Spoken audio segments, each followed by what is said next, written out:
আসসালামু আলাইকুম। আপনি দেখছেন ইজি হিসাব মডিউল পরিচিতি। আজকের ভিডিওতে আমরা প্রোডাক্ট মডিউল সম্পর্কে বিস্তারিত জানবো। প্রোডাক্ট অপশনে ক্লিক করলে প্রোডাক্ট ক্রিয়েটে তো প্রোডাক্ট ক্রিয়েট অপশনে ক্লিক করার পর আমাদের এরকম একটা ইন্টারফেস নিয়ে আসবে। তো এখানে আমরা প্রথমে আমাদের প্রোডাক্টের একটি নাম দিব এবং চাইলে আপনারা এখানে প্রোডাক্টের ছবিও যুক্ত করতে পারবেন। এরপরে আমরা দিব বাইং প্রাইস, অর্থাৎ আমরা কত টাকা দিয়ে প্রোডাক্টটি ক্রয় করছি। আমরা প্রোডাক্টটি মনে করুন 7 টাকা দিয়ে ক্রয় করছি, আমরা কত টাকা সেল করব, আমরা 10 টাকা করে সেল করব। এরপরে আছে ইউনিট, এটাকে আমরা কোন ইউনিটে অর্থাৎ পিসে, ব্যাগে না লিটারে এটা আমরা প্রোডাক্টটা তৈরি করছি, তো আমরা প্রোডাক্টটা পিসে তৈরি করছি। এরপরে আছে কার্টুন। কার্টুন অপশন হলো আপনার কত পিসে এক কার্টুন, অর্থাৎ এখানে যদি আপনি ইউনিটটা যা সিলেক্ট করবেন, আপনি যদি এখানে ইউনিটে ব্যাগ সিলেক্ট করেন তাহলে এখানে কত ব্যাগে এক কার্টুন, আপনি যদি এখানে লিটার সিলেক্ট করেন তাহলে এখানে কত লিটারে এক কার্টুন এমনটাই দেখাবে। তো আমরা এখানে দেব 50 পিসে মনে করুন আমাদের এক কার্টুন। প্রোডাক্ট গ্রুপ সিলেক্ট, অর্থাৎ এই প্রোডাক্টটা কোন গ্রুপে যাবে, এই প্রোডাক্টটা আমরা মনে করুন আমাদের যে কোনো একটি গ্রুপে দিয়ে দিলাম। আপনি যদি চান যে নতুন কোনো প্রোডাক্ট বা যে কোনো প্রোডাক্টের গ্রুপ তৈরি করতে, তাহলে প্লাস আইকনে ক্লিক করে এখান থেকে আপনি গ্রুপটা ক্রিয়েট করতে পারবেন, অথবা চাইলে আপনি প্রোডাক্ট গ্রুপ অপশনে গিয়ে এখান থেকে আপনি ডিটেলসে প্রোডাক্ট গ্রুপটা তৈরি করতে পারবেন। এর সাইডে আছে আমাদের স্টক অর্নিং কোয়ান্টিটি, অর্থাৎ কত পিস সর্বনিম্ন স্টকে থাকলে আমাদের সফটওয়্যারটা আমাদের স্টক অর্নিং দেবে। তো আমি এখানে দেব 20 পিস থাকলে আমাদের সফটওয়্যারটা স্টক অর্নিং কোয়ান্টিটি দেবে। তো এটা দেওয়ার পরে আমরা এখন আমাদের অ্যাড অপশনে ক্লিক করব। অ্যাড অপশনে ক্লিক করার পরে আমরা আমাদের প্রোডাক্ট লিস্টে গেলে আমাদের প্রোডাক্টটা এখানে দেখতে পারবো, অর্থাৎ আমাদের প্রোডাক্টটা সঠিকভাবে ক্রিয়েট হয়েছে। তো প্রোডাক্টও ক্রিয়েট হলো, এখন এই প্রোডাক্টটা আমাদের পারচেস করা লাগবে। তো প্রোডাক্টটা পারচেসের জন্য আমরা চলে যাব পারচেস, অ্যাড নিউ পারচেসে যাব। অ্যাড নিউ পারচেসে আসার পরে এমন একটা ইন্টারফেস আমরা দেখতে পাবো। এখানে আমরা প্রথমে আমাদের সাপ্লায়ারটা সিলেক্ট করবো, অর্থাৎ কোন সাপ্লায়ারের কাছ থেকে আমরা প্রোডাক্টটা ক্রয় করব। তো আমরা যে সাপ্লায়ারটা ক্রিয়েট করছি আগের ভিডিওতে আপনাদেরকে দেখিয়েছি, সেই সাপ্লায়ারটা আমরা এখানে সিলেক্ট করব। সাপ্লায়ারের সঙ্গে যদি আমাদের কোনো ডিউ থাকে তাহলে সেটা কিন্তু অটোমেটিক আমরা এখানে দেখতে পাবো। এরপর আমরা এখানে ডেটটা দেব এবং এখানে একটি ইনভয়েস আইডি দেব।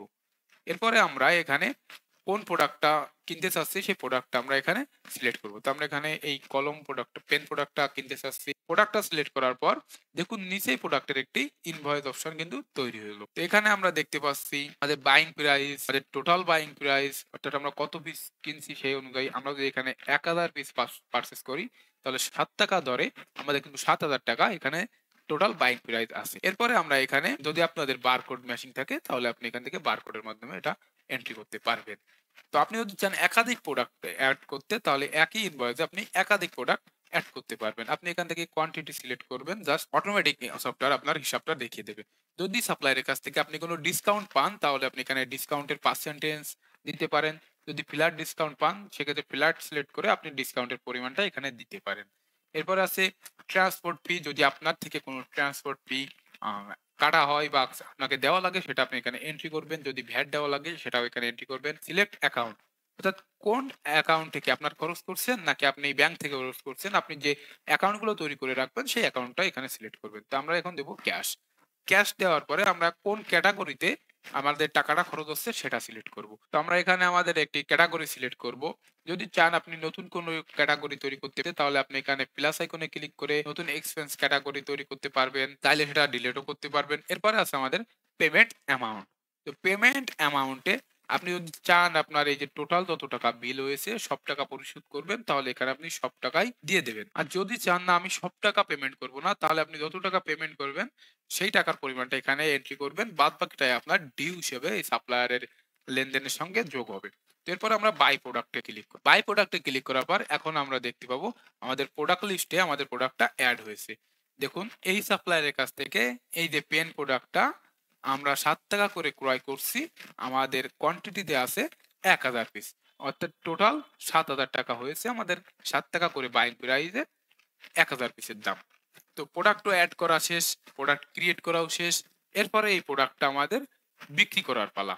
তো বিক্রি করার জন্য আমরা চলে যাব বিল ইনভয়েসে। তো বিল ইনভয়েসে গিয়ে আমরা অ্যাড নিউ ইনভয়েসে অপশনে যাব। অ্যাড নিউ ইনভয়েসে আমরা প্রথমে আমাদের কোন ক্লায়েন্টকে আমরা প্রোডাক্টটা সেল করব সেই ক্লায়েন্টটা সিলেক্ট করব। তো আমরা এখানে একটি ক্লায়েন্ট সিলেক্ট করলাম। আপনি যদি তারিখটা এখানে অটোমেটিক সিলেক্ট থাকবে, ডিফল্ট যে ডেট সেটা, যদি ফিউচার অর্থাৎ আগামীকাল বা আগামী সপ্তাহে দিতে চান তাহলে সেই ডেটটা এখানে সিলেক্ট করবেন। আপনার যদি বারকোড মেশিন থাকে তাহলে আপনি বারকোড স্ক্যান করে আপনি প্রোডাক্টটা অ্যাড করতে পারবেন। অর্থাৎ মেশিনের সামনে প্রোডাক্ট স্ক্যান করার সঙ্গে সঙ্গে এখানে আপনার প্রোডাক্টটা অ্যাড হয়ে যাবে। আর যদি বারকোড স্ক্যানার না থাকে তাহলে আপনি সিলেক্ট প্রোডাক্টে ক্লিক করলে এখান থেকে আপনি প্রোডাক্টটা সিলেক্ট করতে পারবেন। আপনি যদি চান একাধিক প্রোডাক্ট সিলেক্ট করতে তাহলে আপনি একাধিক প্রোডাক্ট এখান থেকে সিলেক্ট করবেন। এখানে দেখুন আমাদের প্রোডাক্টের বিস্তারিত ইনভয়েস আকারে তৈরি হয়েছে। তো আমাদের স্টকে আছে কতগুলো সেটাই আমরা দেখতে পাচ্ছি। যেমন আমাদের পেন এইমাত্র যেটা ক্রয় করলাম এটা আমাদের স্টকে আছে 1000 পিস। তো এটা আমরা কয় পিস এখন সেল করব? তো আমরা এখানে মনে করুন 100 পিস সেল করব। এরপরে আছে আমাদের চাল। চাল আমাদের স্টকে আছে 100 কেজি। তো আমরা এখানে কত কেজি সেল করব? তো আমরা এখানে 10 কেজি সেল করব। দেখুন আমাদের যে বাইং প্রাইস সেটা এখানে দেখতে পাচ্ছি এবং সেলিং প্রাইস হিসাব করে ক্লায়েন্টের সঙ্গে আমাদের টোটাল যত টাকা বিল হয়েছে সেটা এখানে দেখাচ্ছে। আপনি যদি ক্লায়েন্টকে কোনো ডিসকাউন্ট দেন সেটা এখানে এন্ট্রি করবেন। এরপর আছে যে টাকাটা ক্লায়েন্ট আপনাকে দেবে সেই টাকাটা কোন অ্যাকাউন্টে ঢুকবে। তো আমরা এখানে ক্যাশ সিলেক্ট করলাম। কোন ক্যাটাগরি থেকে আপনার টাকাটা আসছে সেটা আপনি এখানে সিলেক্ট করবেন। যেমন এখানে সেলস আছে, সেলস থেকে রিসিভ অ্যামাউন্ট। যদি ক্লায়েন্ট আপনাকে টোটাল সব টাকাই পেমেন্ট করে তাহলে আপনি এখানে রিসিভ অ্যামাউন্টে সব টাকাই দিয়ে দিবেন। আর যদি ক্লায়েন্ট কোনো টাকা বাকি রাখে যত টাকা আপনাকে পেমেন্ট করবে সেই টাকাটা আপনি এখানে এন্ট্রি করবেন। বাকি টাকাটা ডিউ হিসাবে ক্লায়েন্টের যে লেনদেন হিসাব আছে সেখানে জমা হবে। চাইলে এই ইনভয়েসটা আপনি ক্লায়েন্টকে এসএমএস এর মাধ্যমে অথবা ইমেইলের মাধ্যমে এবং চাইলে এসএমএস এবং ইমেইল দুইটার মাধ্যমেই আপনি সেন্ড করতে পারবেন। তো এটা ফুলফিল করার পরে আমরা এইখানে অ্যাড নিউ ইনভয়েসে ক্লিক করব। অ্যাড নিউ ইনভয়েসে ক্লিক করলে দেখুন আমাদের এই ইনভয়েসটা দেখতে পারবো। এখানে টোটাল কত টাকা আমাদের বিল হয়েছে, কত টাকা আমরা রিসিভ করছি, কত টাকা ডিউ আছে সেটা দেখতে পাচ্ছি। চাইলে এটা আমরা চালান আকারে দেখতে পারবো। চাইলে এই ডিজাইনটা আপনি আপনার মন মতন কাস্টমাইজ করে নিতে পারবেন। তো এই ছিল আজকের ভিডিও। আজকের ভিডিওতে আমরা দেখলাম কিভাবে প্রোডাক্ট ক্রিয়েট করবেন, প্রোডাক্ট পারচেস করবেন এবং কিভাবে সেই প্রোডাক্টগুলো ক্লায়েন্টের কাছে বিক্রি করবেন। তো এরপরের ভিডিওগুলোই আমি দেখাবো আমাদের অ্যাকাউন্ট মডিউল সম্পর্কে, লোন মডিউল সম্পর্কে এবং আমাদের ডিউ রিপোর্ট সম্পর্কে। দেখা হচ্ছে পরবর্তী ভিডিওয়। ততক্ষণ ভালো থাকুন, সুস্থ থাকুন। ধন্যবাদ।